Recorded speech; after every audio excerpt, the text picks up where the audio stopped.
नमस्कार, मैं हूं आपके साथ रोहित और आप देख रहे हैं एनएफ न्यूज। बड़ा अच्छा लगता है जब राहुल गांधी दलितों, शोषितों, वंचितों की बात देश में घूम घूम कर करते हैं। चाहे सब्जी बेचने वाला हो, चाहे जूते सिलने वाला हो, राहुल हर एक की आवाज बनने की कोशिश करते हैं। ये बताने का प्रयास करते हैं कि मोदी सरकार दलित विरोधी, संविधान विरोधी, महिला विरोधी है। इसीलिए ना महिलाओं को उनका हक मिल पा रहा है, ना दलितों को, ना पिछड़ों को उनका हक मिल रहा है। अब तो राहुल गांधी यहां तक कहने लगे हैं कि दलित समाज से लड़कियां मिस इंडिया क्यों नहीं बनती। अब राहुल ने कहा है तो सोचने वाली बात है कि आखिर क्यों दलित समाज की लड़कियां मिस इंडिया या मिस वर्ल्ड या मिस यूनिवर्स नहीं बन पाती। लेकिन उससे पहले सबसे ज्यादा सोचने वाली बात यह है कि जो राहुल गांधी दलितों, वंचितों और मिस इंडिया का मुद्दा उठाते हैं और कहते हैं कि उनका हक उन्हें नहीं मिल रहा है, वो राहुल और उनकी पार्टी इनके लिए कितना काम कर रही है। यानी कांग्रेस दलितों, वंचितों, शोषितों, महिलाओं के लिए कितना काम कर रही है। अगर ये जानना है कि कांग्रेस इन सब के लिए किस तरीके से काम कर रही है और कितनी बड़ी हितैषी है, तो पहले ये वीडियो देखिए और सुनिए।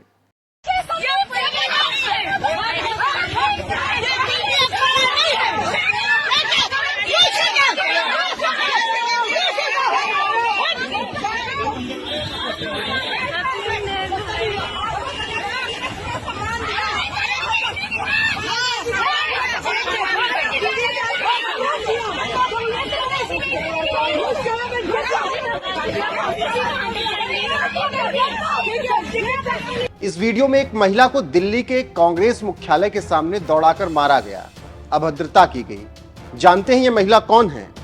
बॉलीवुड की हीरोइन है ये। सौंदर्य प्रतियोगिता खिताब जीत चुकी हैं। मिस बिकनी इंडिया 2018 का खिताब जीता है। मिस कॉस्मॉस वर्ल्ड 2018 में भारत का प्रतिनिधित्व किया और मोस्ट टैलेंट का उपविजेता हुई थी। 2014 में मिस उत्तर प्रदेश बन चुकी हैं। बिग बॉस में भी हिस्सा ले चुकी हैं। ये तो इनके बारे में जानकारी रही, जिन्हें कांग्रेस के मुख्यालय पर दौड़ाया गया, अभद्रता की गई, उनके पिता से मारपीट की गई। लेकिन जानते हैं इनकी जाति क्या है? नहीं जानते तो सुन लीजिए, चौंक जाएंगे। दलित जाति की हैं ये, जाटो समाज से आती हैं। नाम है इनका अर्चना गौतम। कांग्रेस के टिकट पर 2022 में विधानसभा चुनाव भी उत्तर प्रदेश में लड़ा। प्रियंका गांधी ने इन्हें लड़की हूं, लड़ सकती हूं अभियान का ब्रांड एम्बेसडर तक भी बना दिया था। मतलब एक दलित लड़की, जाटो समाज की, कांग्रेस की नेता, miss Uttar Pradesh, miss bikini जैसे खिताब जीतने वाली अर्चना गौतम को जिस तरह से कांग्रेस ऑफिस के बाहर मारा गया, वो पूरी पोल खोल देता है राहुल गांधी के एजेंडे की। जो राहुल गांधी अपनी नेता, जो कि लड़की है, दलित है, उसके लिए आवाज नहीं उठा पाए थे उस वक्त, वो राहुल गांधी आज मिस इंडिया में जाति ढूंढ रहे हैं, तो तमाम सवाल खड़े ही होंगे। मैंने लिस्ट निकाली मिस इंडिया की, मैंने कहा भैया इसमें तो होगा, मतलब एक दलित महिला तो होगी, एक आदिवासी महिला तो होगी ना दलित है, ना आदिवासी, ना ओबीसी, कोई नहीं। ऐसे में कांग्रेस और राहुल गांधी से कुछ सवाल इस तरीके से हैं। क्या आप सचमुच में दलितों की चिंता कर रहे हैं? अर्चना गौतम को ऑफिस से धक्के मारकर क्यों निकाला गया? दलित लड़की अर्चना गौतम को जान से मारने की कोशिश क्यों हुई? एक दलित को नोचा गया, उसके पिता को लात मारी गई, क्यों?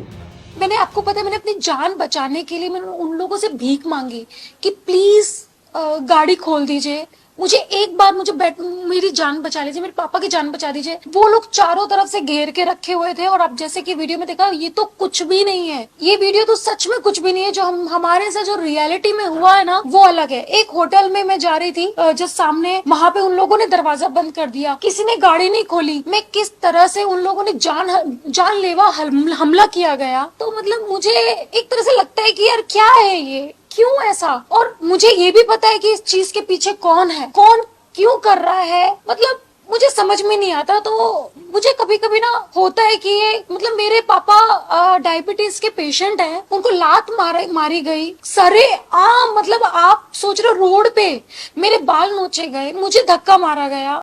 तो सुना आपने किस तरीके से अर्चना गौतम ये बातें खुद कह रही हैं कि उनके साथ अत्याचार कांग्रेस मुख्यालय पर हुआ, मारपीट की गई, उनके पिता को भी मारा गया।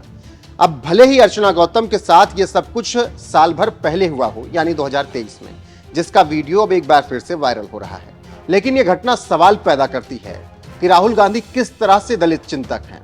जो अपनी दलित नेता को सपोर्ट ना कर सके, वो भी तब जब वो मिस उत्तर प्रदेश जैसा खिताब जीत चुकी हो, जिसमें आजकल राहुल गांधी दलित लड़कियों की भागीदारी ढूंढ रहे हैं। खैर, अर्चना गौतम के साथ ही अभद्रता कांग्रेस मुख्यालय पर पिछले साल हुई थी, जिसका वीडियो अब एक बार फिर से वायरल हो रहा है, क्योंकि राहुल गांधी दलितों, शोषितों, वंचितों, मिस इंडिया की बात कर रहे हैं और कह रहे हैं कि मिस इंडिया क्यों नहीं चुनी जाती वो लड़की जो दलित हो, पिछड़ी हो, शोषित हो। ऐसे में जिस तरीके से ये वीडियो वायरल हुआ और अर्चना गौतम का बयान फिर से वायरल हो रहा है, उसे सुना जाना बेहद जरूरी है। और उसके बाद आप खुद तय कीजिए कि कांग्रेस क्या कह रही है और क्या करती रही है। कि मैं गई हुई थी आगरा अपने गार्नियर शूट के लिए, तो मैंने सोचा चलो दिल्ली भी रुकती हूँ। तो मैं दिल्ली रुकी तो सडनली मेरा ख्याल आया कि मैं 1 साल से ना अपने कांग्रेस कार्यालय में नहीं गई और मुझे जाना चाहिए, क्योंकि अभी जो महिलाओं का 33% बिल पास हुआ है आरक्षण का, उसके लिए मैं कॉन्ग्रेचुलेशन भी कर दूंगी और जो अपना खरके जी हैं उनको कॉन्ग्रेचुलेशन कर दूंगी, क्योंकि वो राष्ट्रीय अध्यक्ष बने हैं। तो मैं अपने बुके लेके गई हूँ, मेरे हाथ, मेरे ड्राइवर के पास बुके था, मेरे पापा थे, मैं थी और एक और मतलब पापा के साथ कोई आए हुए थे, वो लोग थे। तो मैं जस्ट गेट पे पहुंची और तभी उन लोगों ने गेट लॉक कर दिया। मैंने बोला कि मुझे जाना है अंदर, मैं कॉन्ग्रेचुलेशन बोलने आई हूँ। और ऑलरेडी मैंने ये कि मैं ऑफिस में जा रही हूँ, इस चीज की इन्फॉर्मेशन ऑलरेडी मैंने पार्टी के कुछ लोगों को दे रखी थी। तो जैसे ही मैं वहां पे पहुंची, उन लोगों ने गेट बंद कर दिया और बोला आपकी एंट्री बंद है। तो मैंने कहा मेरी एंट्री क्यों बंद है, मुझे तो जस्ट कॉन्ग्रेचुलेशन करना था।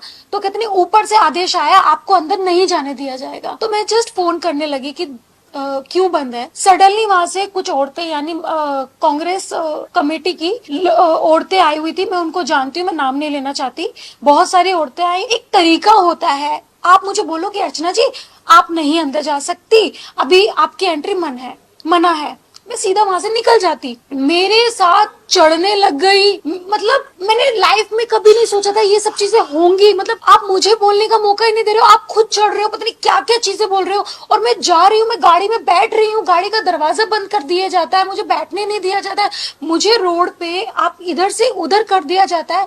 और मुझे पता है थोड़ा सा डिसअपॉइंटेड है कि जो जनता थी वहां पे जो जा रहे थे, मैंने, आपको पता है, मैंने अपनी जान बचाने के लिए मैंने उन लोगों से भीख मांगी कि प्लीज गाड़ी खोल दीजिए, मुझे एक बार मेरी जान बचा लीजिए, मेरे पापा की जान बचा दीजिए। वो लोग चारों तरफ से घेर के रखे हुए थे। और अब जैसे कि वीडियो में देखा, ये तो कुछ भी नहीं है, ये वीडियो तो सच में कुछ भी नहीं है। जो हमारे साथ जो रियलिटी में हुआ है ना, वो अलग है। एक होटल में मैं जा रही थी, जब सामने वहां पे उन लोगों ने दरवाजा बंद कर दिया, किसी ने गाड़ी नहीं खोली, मैं किस तरह से उन लोगों ने जानलेवा हमला किया गया। तो मतलब मुझे एक तरह से लगता है कि यार क्या है ये, क्यों ऐसा। और मुझे ये भी पता है कि इस चीज के पीछे कौन है, कौन क्यों कर रहा है, मतलब मुझे समझ में नहीं आता। तो मुझे कभी कभी ना होता है कि ये, मतलब मेरे पापा डायबिटीज के पेशेंट हैं, उनको लात मारी गई सरे आम, मतलब आप सोच रहे हो रोड पे मेरे बाल नोचे गए, मुझे धक्का मारा गया, मतलब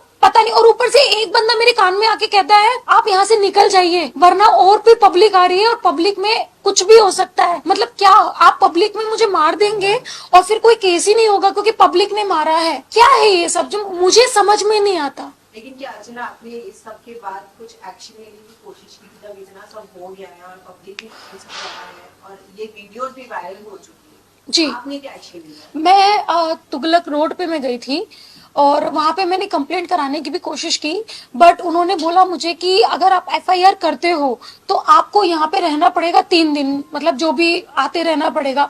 तो मुझे नहीं लगा कि मैं सेफ हूँ दिल्ली में, तो मैंने कोई कंप्लेंट नहीं की। मैंने जस्ट एक ताहीर दी है, जस्ट रैंडमली, कि कल को मेरे साथ कुछ होता है अनहोनी तो इसके पीछे संदीप का हाथ होगा, क्योंकि मुझे 110% यकीन है कि ये जो भी कुछ किया है संदीप सिंह ने किया। एक्चुअली संदीप सिंह का पूरा नाम है ठाकुर संदीप सिंह। तो उसको मेरे से प्रॉब्लम है हमेशा से, बट उसको मेरे से प्रॉब्लम नहीं है, एक्चुअली उसको मेरी कास्ट से प्रॉब्लम है, उसको मेरी जाति से, मेरे समाज से प्रॉब्लम है। तो इस वजह से वो स्टार्टिंग से लेके अब तक मेरे साथ ये सब चीजें करता आया है। रायपुर में भी उसने बदतमीजी, अभद्रता का प्रयोग किया है मेरे साथ, बट फिर भी कोई सबूत नहीं था क्योंकि उसने सारे सीसीटीवी फुटेज डिलीट कर दिया था, क्योंकि वहां पे छत्तीसगढ़ में सरकार उसकी थी। तो इस वजह से तो हमको कुछ मिला नहीं। बट अभी तो सरे आम रोड पे ये सब चीजें हो रही थी और किसी ने मदद नहीं की। मतलब वहां पे मीडिया थी, लोग थे, उनको थोड़ी सी भी दया नहीं आई कि मतलब एक लड़की को आप ऐसा मार रहे हो, उसके पापा को ऐसे मार रहे हो, मतलब एक होती है इंसानियत। मेरा ड्राइवर था, भैया थे, उसका सर फोड़ दिया गया, उसके सर से ब्लड निकल रहा है, इतना मारा गया। एक इंसानियत तो होती है। आप मेरे लोगों को मार रहे हो। मैं आपको पता, मैं कोई भी बाउंसर्स वगैरह लेके नहीं गई, क्योंकि मेरी तो खुद की पार्टी है।